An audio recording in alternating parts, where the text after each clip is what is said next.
et bienvenue dans l'émission Parole de femmes. Nous sommes depuis hier avec Leslie. Bonjour Leslie, tu vas bien? Avec qui nous avons passé un joyeux lundi.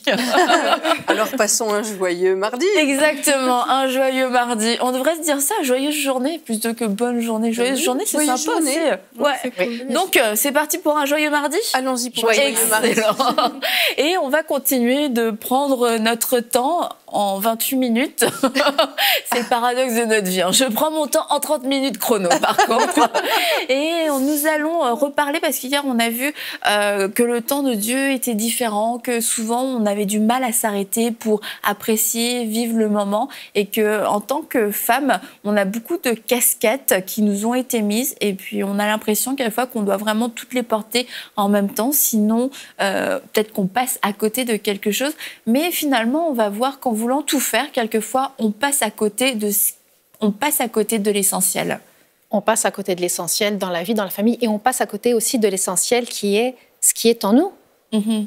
Et tu passes à côté du potentiel qui est en toi. Tu n'as pas le temps de le développer, tu n'as pas le temps de découvrir quelle créature merveilleuse tu es, tu n'as pas le temps de découvrir ton unicité non plus.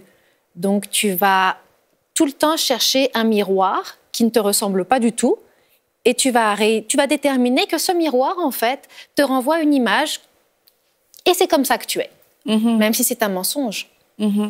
Et du coup, dans le fait aussi de se disperser, on perd notre focus. Là, on est tout le temps partagé, on fait ci, on fait ça, parce que bon, dans nos listes, on a beaucoup de choses à faire. Et bon, tu nous as parlé des priorités, en effet, et des listes, et de la discipline, je le redis, de la discipline. J'ai arrêté de faire le ménage le samedi. Hein. Ça, c'est bien. Oh.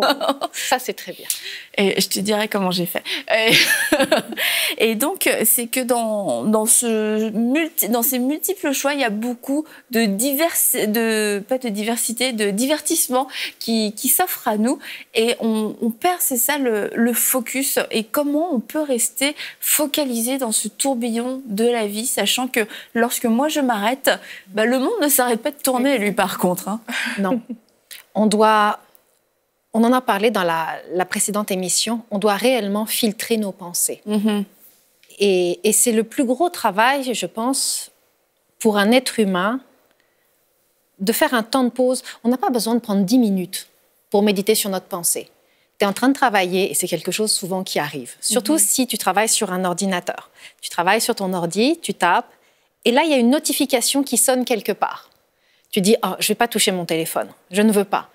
Tu sais que c'est Facebook, mais tu sais que tu es sur ton ordi. Et ça vient de chercher cette pensée-là. Et là, tu dis, et ça fait toudoum, toudoum. Ah. Au bout d'un moment, tu dis, j'ai deux solutions. Soit je ferme Facebook, ou soit je vais y aller. Honnêtement, 20% va dire, je vais fermer Facebook et continuer ma tâche, et 80% va dire, OK, j'y vais. Et cette petite perte de focus, subitement, tu tournes la tête et là, tu dis, oh, 45 minutes viennent de passer. Mais qu'est-ce que j'ai fait? Absolument rien. Et là, tu dis, mais qu'est-ce que je faisais avant? Et tu as encore une fois perdu le focus. Et c'est souvent, nous les femmes, on a cette faculté de la femme pieuvre, encore une fois, de se dire, je commence une tâche, oh attends, je vais aller faire l'autre tâche. Et là, tu dis, c'était quoi la première tâche déjà?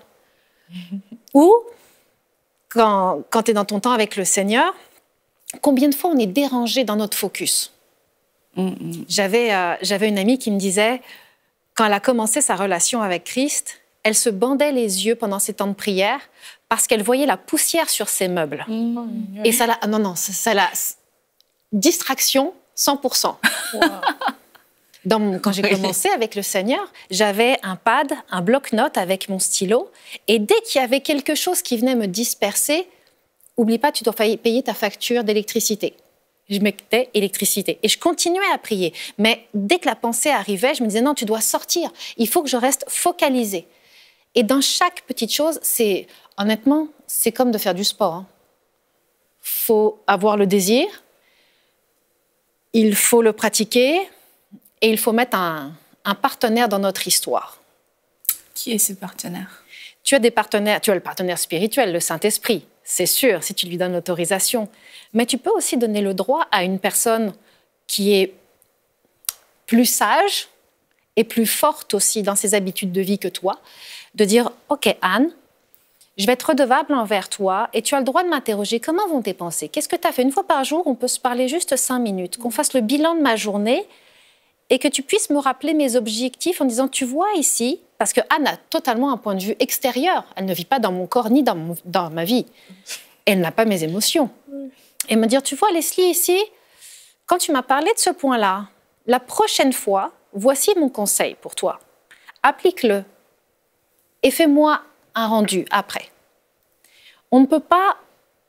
Il faut qu'on arrête de croire qu'on doit toujours tout faire seul. Ça aussi, c'est un point important. Il y a un principe biblique, bon, ça s'applique particulièrement à la prière, mais je pense qu'on peut l'appliquer aussi à d'autres activités. Le principe qui est, quand tu pries, rentre dans ta chambre et ferme la porte. Et j'allais dire, que ce soit dans le temps de prière, et là c'est particulièrement important, ou dans n'importe quelle activité, c'est d'entrer en apnée. Tu rentres en apnée et tu fais abstraction du reste et tu t'interdis de toucher à autre chose. En tout cas, pour ce qui concerne la prière, moi je dis, je ferme la porte de ma chambre, entre guillemets, en mettant un casque qui m'empêche les bruits. Mais vraiment, mais en fait, c'est pas un casque anti-bruit, parce que ça, c'est pour les chantiers. C'est un casque qui, normalement, est pour l'avion. C'est pour écouter de la musique sans les bruits de l'avion. Je dis casque anti-bruit, mais c'est des casque réducteur de bruit, un truc comme ça. En tout cas, moi, mais c'est très bien isolé. Avec un casque orange fluo. Non. Parce que là, t'entends des sons pour des raisons de sécurité. Mais vraiment, qu'est-ce qui va distraire? Ça va être les bruits. Ça va être, comme tu dis, un journal, un papier, un iPad, quelque chose qui peut distraire. Ça peut être ton téléphone. Donc ces choses-là, tu les bannis. Quand l'activité que tu t'apprêtes à faire est assez précieuse pour ne pas te laisser distraire, et la prière est l'activité par excellence pour ça, tu bannis de la pièce où tu es les choses qui peuvent te distraire. Et puis moi, des fois, quand je travaillais comme en traduction, j'étais sur l'ordinateur et comme tu dis, les notifications, ça pleuvait. Donc je me faisais des sas d'1 heure. Oui. Et pendant 1 heure, je n'avais pas le droit d'aller voir quoi que ce soit d'autre. Je faisais ma traduction et que ça. Ensuite, je me prenais 5 minutes. Là, je peux faire mes petites affaires. Je repars en apnée pour 1 heure. Je refaisais un tour de pendule. Parce que comme ça, tu es beaucoup plus productif, parce que tu gardes le focus sur ce que tu fais. Au bout de la journée, j'avais beaucoup plus traduit de choses qu'en étant sans arrêt. Ah bah tiens, il y a un tel qui m'écrit. Ah bah tiens, c'est vrai, j'ai pas payé ma facture d'électricité. Ah bah tiens, parce que sur l'ordinateur, c'est le monde est à toi.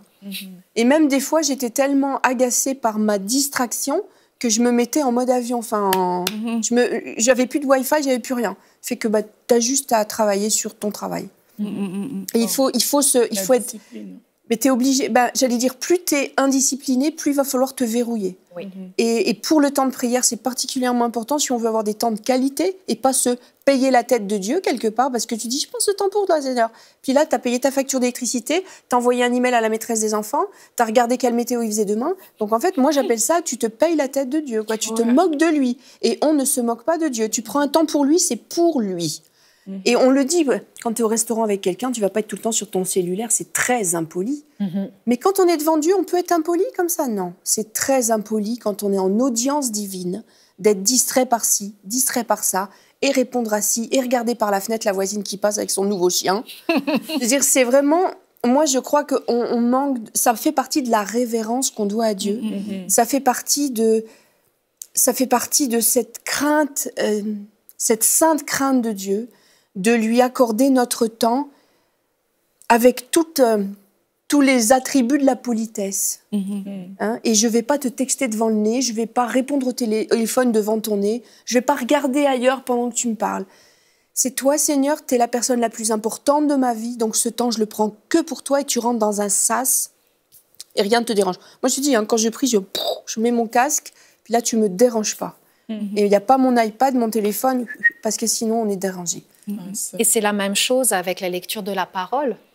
Aujourd'hui, oui, on a le privilège d'avoir des applications de la Bible dans toutes les langues et dans toutes les sortes. Mais pour ceux qui lisent la Bible en version digitale, tu fais un plan de lecture où tu lis ta parole et là, toutes les notifications rentrent. Qu'est-ce que tu fais? Tu as envie d'appuyer. Ça vient de chercher. Mais comme le dit Anne, c'est un moment qui est extrêmement important. Tu es avec le Seigneur, même quand tu médites sa parole, tu reçois des révélations. Il est en train de te nourrir. Il t'a fait à manger. Tu es en train de manger le repas. Et tu dis quoi? Ah, excuse-moi, je vais aller répondre au téléphone. Excuse-moi, je vais aller regarder mes notifications Facebook. Donc, pour celles qui ont peut-être plus de difficultés et qui sont encore un peu indisciplinés,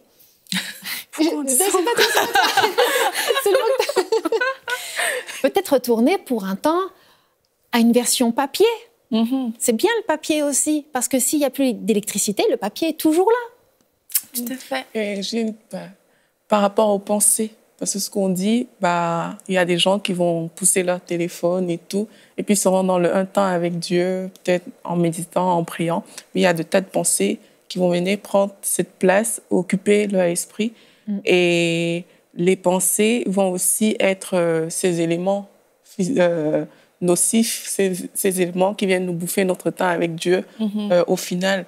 Donc peut-être, tu as peut-être des astuces aussi par rapport aux pensées pour vraiment que ce ne soit pas des choses qui viennent nous troubler, mais comment on fait pour discipliner ces pensées dans ces temps-là? Ça, c'est le plus gros travail chez un être humain. Il y a plusieurs clés, et c'est sûr, ça dépend beaucoup du caractère de chacun et de chacune. De mon côté, juste si je regarde ma croissance avec le Seigneur et mes temps de prière, par exemple, je me suis rendu compte que j'ai été amenée à écouter des musiques qui n'avaient aucune parole, parce que les paroles devenaient un sujet de distraction. À force d'écouter, j'étais en train de parler au Seigneur, de prier, puis là, il y a un mot. Et là, attends, j'écoute. Mais j'ai perdu totalement mon focus dans ma discussion. Là, je me suis dit, Leslie, tu ne peux plus faire ça. Donc, j'ai commencé à écouter des musiques sans aucune parole. J'étais vraiment dedans. Une autre chose aussi qui m'a vraiment aidée, ça a été de prier en langue, honnêtement. Parce qu'à ce moment-là, il y a un niveau dans mon intelligence qui se met en pause. Et honnêtement, ça fait du bien. Et dans mes temps de femme de Dieu, dans mes temps de femme de foi, il y a eu des moments où j'étais juste apte à prier en langue. Il y a eu des saisons difficiles, des saisons d'épreuves, où quand tu arrives, tu es tellement, même dans la présence de Dieu, tu sens que ça vient t'envahir, vraiment comme des sables mouvants. Et oui, tu pleures, oui, tu cries à Dieu, mais il y a un moment donné, tu dis, OK, je veux juste arrêter de penser, je veux juste que ça sorte de moi. Qu'est-ce que je fais? La seule chose que je pouvais faire, c'était de prier en langue à ce moment-là. Pour garder justement le focus, non sur les circonstances, mais le focus sur mon roi. J'ai eu c'était la semaine passée, j'ai eu vraiment un temps difficile. J'avais pris mon temps pour le Seigneur. J'étais devant ma Bible, je lisais et il n'y a rien qui rentrait. Je relisais encore et j'avais pensé à tout, au déneigeur, au courrier à aller chercher. Et je m'énervais après moi-même en me disant « Mais c'est pas vrai, mais je vais lire combien de fois ?» Avant de savoir... J'étais dans Matthieu 3. J'ai dû le lire 10 fois. À un moment donné, j'ai dit « Bon, là, ça marche plus. » Et il y a un enjeu spirituel là-dedans. C'est-à-dire que je crois... Oui, il y a des fois, on est fatigué, mais je pense vraiment qu'il y a du brouillage spirituel qui est fait vraiment délibérément pour nous empêcher de nous concentrer. Et là, j'ai dit, je vais prendre autorité. J'ai dit, maintenant, ça suffit. Et vraiment, je me suis comme positionnée spirituellement, ça a arrêté net. Et là, j'ai lu et j'ai été bénie. Et je pense que des fois, quand les pensées nous viennent, bam, bam, bam, qui nous distraient visiblement de ce que Dieu veut nous dire, c'est spirituel, parfois. Je dis pas toujours, hein. Des fois, c'est juste, t'es crevé. Mais des fois, c'est vraiment spirituel. Et là, quand tu comprends que c'est spirituel, tu dis de parler en langue, c'est un des moyens. C'est un des moyens. Parce que c'est un enjeu spirituel. Tu parles en langue et l'esprit va intercéder pour toi. Mais juste se dire, bon, là, j'ai compris le stratagème, ça ne marche plus, ça suffit. Et puis, essayez, je ne sais pas si ça vous arrive, essayez, parce que moi, vraiment, je peux le témoigner, ça marche. Et puis aussi, il y a un temps, ça peut nous prendre pour juste faire le ménage. Et là, on va prier en langue. Et puis, quelquefois, on va prier, puis on pense à 5000 choses à la fois, des choses auxquelles tu n'as pas pensé depuis toute la journée, mais il suffit que tu te dises, tiens, je vais prier. Et là, d'un seul coup, on ne sait pas pourquoi. Il y a une avalanche de notifications mentales qui rentrent. Ouais, vraiment, la Wi-Fi se déclenche. Ouais. Et en fait, c'est juste de passer ce cap de... Quelquefois, il y en a, c'est quelques minutes, il y en a, c'est peut-être 30, peut-être 1 heure, tout dépend de l'avalanche de notifications. Mais c'est de ne pas se décourager au bout d'1 minute. « Ah, mes pensées ne sont pas captives à l'obéissance de Christ. » C'est juste, persévère, continue de prier en langue. Et puis souvent, on sent qu'à un moment donné, il y a comme un basculement. Ah, hop, on est passé dans les choses de l'esprit, on a laissé derrière notre journée. Ah, il y a nos pensées ont eu le temps de tourner, de retourner, de ceci, de cela. Mais nous, on a continué de prier en langue, de prier en langue. Et puis de prier tout simplement. On n'a juste pas abandonné. C'est comme quelquefois, tu remues pour que ton truc y prenne. Tu remues jusqu'à ce que ça prenne. Ouais. Et ça peut sembler long. Tu te demandes, est-ce que je l'ai raté? Est-ce que je l'ai raté? Jusqu'au moment où ça prend. Et dans la prière aussi, faut persévérer. Et puis à un moment donné, ça prend. Et trop souvent, en fait, on s'arrête juste avant. Ah, bon, ça va marcher. De toute façon, ce matin, il n'y a rien à faire. Je vais aller faire le petit déjeuner. Et c'est d'avoir le discernement. C'est ça, il ne faut vraiment pas lâcher le morceau. Le discernement de savoir est-ce que je suis fatiguée, est-ce que j'ai besoin de prendre autorité, parce que ça, vraiment, tu as raison, il y a des fois, t'as bien dormi, tout va bien, c'est juste une interférence qui ne vient pas du royaume de Dieu. Exact. Et puis, on voit aussi que le monde, on en a parlé dans notre émission, le monde pouvait avoir une influence qu'on ne soupçonne pas quelquefois. On se dit, moi, je suis chrétien, je vis pas dans le péché, je vis ma vie d'une façon qui plaît à Dieu, mais finalement, lorsqu'on laisse le Saint-Esprit sonder pleinement notre cœur, on peut y trouver certaines choses qui ne viennent pas de Dieu, comme le stress, l'anxiété, etc. Toutes ces choses-là. Et puis, je crois que toi, tu l'as expérimenté aussi, Leslie, au cours de ces derniers mois. Oui, mais la compétition, la comparaison, toutes ces petites choses... Et vraiment, on se dit, en tant que femme de Dieu, je sais ce que dit la parole. Mais dans la réalité, on ne le saisit pas toujours pleinement. Même l'angoisse, même l'inquiétude. La parole nous dit, ne vous inquiétez de rien. Bon, rien, c'est rien. Quand tu te couches dans ton lit et que ça fait 1 heure que tu tournes en rond et que ta souris tourne en rond aussi dans ta tête, tu dis, ne vous inquiétez de rien, c'est un petit peu difficile. Et que là, tu dis à ton mari, excuse-moi, tu dors? Oui, je dors. Tu voulais parler? Non, tout va bien. Finalement, j'aimerais qu'on parle. Et là, tu commences. Bon, gloire à Dieu, mon mari ne se réveille pas. Mais c'est là où tu te dis, non, on doit arrêter. Combien de fois on va dire des choses, j'aimerais être comme elle. Elle est tellement ci, elle est tellement ça. Oui, on peut s'inspirer, mais s'inspirer ne veut pas dire devenir comme nécessairement. Où il y a des choses, des attitudes qu'on a, la façon dont nous, on va se regarder, la façon dont on va se traiter nous-mêmes, la manière dont on se néglige. Je n'ai jamais le temps. Je n'ai pas le temps de me faire des masques. Je n'ai pas le temps de prendre soin de moi. Je n'ai pas le temps. Oui, on a le temps. On a tout le même temps, 24 heures par jour. C'est comment nous gardons notre focus. C'est pour ça qu'on doit réellement intérioriser notre recherche et laisser au Saint-Esprit la liberté. Puis, on doit le laisser, parce que c'est vraiment un grand gentleman. Il ne vient pas là où il n'a pas le droit. C'est facile. Mais quand tu lui dis, je te permets, même dans cette zone-là, tu veux, je peux aller dans la zone de ton cœur, juste ici, à gauche, à 85 degrés? Oui, parce que justement, je voudrais te parler. Tu sais, la dernière fois, quand tu t'es regardé dans le miroir et que tu te disais que tu devrais essayer ce nouveau régime, le focus, au lieu d'être centré sur notre développement de la merveilleuse créature que nous sommes, déjà à l'intérieur, va arriver sur quelque chose où le monde nous envahit. Tout à l'heure, dans l'autre émission, Anne disait quelque chose à propos du tourbillon. Et ça m'a fait aussi penser au fait que nous sommes des saumons. Les saumons vont à contre-courant. On ne peut pas nager dans le même sens que les autres.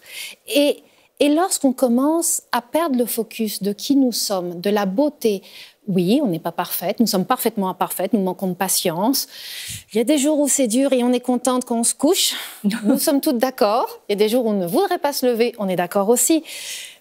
Mais nous devons rester focalisés sur qui le Saint-Esprit est, sur qui Christ est, et aussi sur la beauté de qui nous sommes. C'est réellement important. Il y a, je pense, une précision à apporter pour réaliser tout ça. Bien sûr. Parce que pour réaliser qui on est, réaliser toutes ces choses, il faut avoir du temps, et plus que du temps, il faut avoir un environnement propice pour ça. Et une des caractéristiques du monde qui envahit nos foyers chrétiens, on parlait du tourbillon, c'est ça, c'est ce bruit continuel, cette agitation continuelle, ce stimulus continuel qu'on a, et c'est rentré dans les foyers chrétiens. Moi, des fois, je vais en visite chez des gens, je rentre chez les gens, il y a la télé qui hurle, les gamins qui braillent, la radio dans la cuisine, et ça, c'est un foyer mondain. Moi, je regrette, tu rentres, il n'y a pas la paix ici, là, ça hurle, ça court, ça claque les portes, et je pense vraiment qu'il faudrait qu'on prenne conscience du fait qu'on a fait rentrer le tourbillon chez soi. Et il y a des choses qui ne sont pas nécessaires. Que la télé hurle 24 heures sur 24 dans votre salon, ce n'est pas nécessaire. Que la musique braille 24 heures sur 24, ce n'est pas nécessaire. On peut aussi baisser d'un ton dans la maison. On n'est pas obligé de se crier d'un étage à l'autre. On peut se déplacer et aller dire les choses posément. Annabelle, est-ce que tu pourrais me prêter ton gilet? Ce n'est pas la peine d'hurler du sous-sol jusqu'au premier étage. Annabelle! Ça perturbe la paix des foyers. Et peut-être que ça vous semble un peu... Nous, on est des latins, hein, on est des Français, on est des latins, ça bouge, ça parle, des fois fort, ça s'exprime. Mais je pense qu'il faut qu'on apprenne à baisser d'une tonalité, parce que cette atmosphère-là, d'abord, ça va montrer à nos enfants aussi l'exemple, et ils vont aussi savoir qu'à la maison, il y a du calme. Et ce temps-là, on est dans notre cuisine tranquillement, on épluche nos légumes pour la soupe, et ben on va réfléchir à des choses. Dieu va pouvoir nous parler, on va pouvoir méditer. Si ça braille dans tous les côtés, oubliez ça. Hein. C'est pas possible. Il faut qu'on change l'atmosphère de nos foyers, même si on vit seul. Hein. Tu disais un jour dans une émission, Aurélie, qu'il y a des temps dans le passé où tu mettais la télé à longueur de journée. Je pense que c'est une perturbation majeure. Et les foyers chrétiens doivent vraiment prendre conscience qu'on fait rentrer à pleine porte le tourbillon du monde. Et il est tellement toxique, ce tourbillon du monde, qu'il faut vraiment tout faire pour le repousser dehors de chez nous. Quand on entre chez nous et qu'on referme la porte, on est dans un foyer béni par Dieu. Et l'atmosphère de notre foyer doit vraiment être différente de l'atmosphère du foyer du voisin qui n'est pas à Christ. Parce que si Christ est vraiment au centre de notre foyer, ben, l'atmosphère doit changer. Exact. Surtout que la parole dit protège ton cœur plus que toute autre chose, car de lui découlent les sources de la vie. Mais la maison, c'est le cœur de la famille. C'est là où tous les membres sont. C'est là où on mange ensemble, on se lève le matin. C'est là où on termine des discussions et où on commence des discussions. Et on doit protéger cette maison-là. Cette maison doit être consacrée. Cette maison doit être un temple, comme nos corps. On doit en prendre soin. Même si on a des petits-enfants, hein, parce que les petits-enfants, ça bouge, c'est normal. On ne va pas les empêcher de vivre, ces petits. Mais il y a une atmosphère générale du foyer de calme. Hein, parce que les enfants ont tellement de stimuli de toutes sortes, à l'école, dans la rue, ils sont stimulés. C'est des piles électriques, nos gamins. Quand ils sont à la maison, il faut que ce soit calme chez nous. On diminue le sucre. On diminue le sucre. Et tu voulais aussi toucher un point sur l'idolâtrie. L'idolâtrie, ça c'est quelque chose qui est malheureusement très actuel. Qu'est-ce que l'idolâtrie? C'est un concept extrêmement simple. C'est tout ce qui vient discuter ou disputer la première place dans nos cœurs. Et ici, on est tous concernés. Personne n'y échappe. Quand tu te lèves le matin et que tu penses à ta journée et que tu te dis que tu as une plus grande facilité à aller dans tes réseaux sociaux plutôt que dans ta parole, Dieu ne discutera pas la première place dans ton cœur avec qui que ce soit ou avec quoi que ce soit. Des fois, on entend, même chez des frères et des sœurs, mes enfants, ce sont toute ma vie. Moi, j'ai mis mes enfants au monde, j'ai tout donné à mes enfants. Non. Quand tes enfants vont partir, ça va être un choc, mais terrible. Il y a des choses, regarde le nombre d'heures. Juste quand on regarde notre 24 heures, on va savoir exactement quelle est la première place de notre 24 heures. Il y en a qui se lèvent, et ici, j'ai demandé pardon à Dieu pour le fait d'être workaholic dans mon passé. Je me levais, je faisais ce que j'avais à faire le matin, c'est-à-dire prendre mon petit déjeuner, prendre ma douche, me préparer, allumer mon ordi et travailler. Dieu avait une place dans mon cerveau. Mais Dieu n'avait pas une place, esprit, âme et corps, dans tout mon être. Je ne pouvais pas dire ici que j'étais un vase d'honneur. Et bien souvent, on laisse rentrer des choses. Quand tu commences à penser à la magnifique robe que tu as vue en spécial dans une vitrine et que ça obsède tes pensées, quand tu commences à dire « Ah, je veux à tout prix avoir cette chose. Je veux à tout prix aller dans ce pays-là. » Tu es en train de dire à Dieu « Excuse-moi, présentement, cette chose-là occupe plus de place dans mon cœur que toi. Comme tout à l'heure, dans l'émission précédente, Anne le disait aussi, lorsqu'on rentre dans la présence du Seigneur, on n'est pas au téléphone. Notre maison, notre cœur est son temple. Nous sommes la tente qui reçoit l'arche de l'alliance en laquelle il vit. Et nous devons lui consacrer entièrement le cœur. Si le Seigneur Jésus ne règne pas sur tout, alors ça veut dire qu'il ne règne pas du tout. Et ça, c'est un concept que chaque enfant de Dieu doit se poser la question, aller dans la présence du Seigneur et dire « Ok, dis-moi, est-ce qu'il y a des zones dans ma vie qui ne te sont pas soumises ?» C'est un processus, on le répète encore, c'est pas facile. Non. On est dans le tourbillon, on a toute une vie, on a un travail, il y a des femmes qui relèvent des défis absolument incroyables, incroyables. Mais nous devons toutes, à la finalité de notre journée, dire « Seigneur, est-ce qu'il y a des choses dans ma journée que j'ai faites qui ne t'ont pas honorée, qui t'ont peut-être attristée ou qui ont pris ta place dans mon cœur ? Montre-les-moi que je puisse te les soumettre parce que je veux que tu règnes ici aussi. » C'est un processus. On ne doit jamais oublier que c'est un processus et que c'est de gloire en gloire que nous grandissons. Bien, merci beaucoup Leslie pour ces nouvelles informations. Merci à vous aussi, à Anne et Aurélie. On va se retrouver demain pour une prochaine émission de Paroles de Femmes avec Leslie. Et puis nous allons parler aussi de notre identité. Et vous allez voir que savoir qui nous sommes va nous permettre de pouvoir accepter le rythme de Dieu, de savoir accepter notre saison et de savoir accepter aussi de prioriser ce qui compte vraiment. Parce que si vous ne l'avez pas compris, je vais vous le dire, c'est que ce qui compte, en fait, c'est notre relation avec Dieu. C'est un enjeu primordial dans notre vie. Et c'est toutes ces choses qui viennent manger ce temps si précieux, qui viennent finalement nous affaiblir et nous éloigner de ce qui devrait compter le plus pour nous. C'est notre relation avec Dieu, ce temps avec lui, ce temps de qualité. Et si vous n'avez plus le temps pour prendre ce temps, c'est qu'il y a un réel problème dans votre vie. Il est vraiment urgent, là, on peut dire que c'est urgent, de faire un changement drastique dans votre vie. Mais comme on l'a dit, c'est un processus. Alors ne paniquez pas. Prenez la sagesse qui vient de Dieu et puis commencez à le mettre en pratique. Comptez sur le Saint-Esprit et vous allez voir un changement majeur dans votre vie. Alors à demain.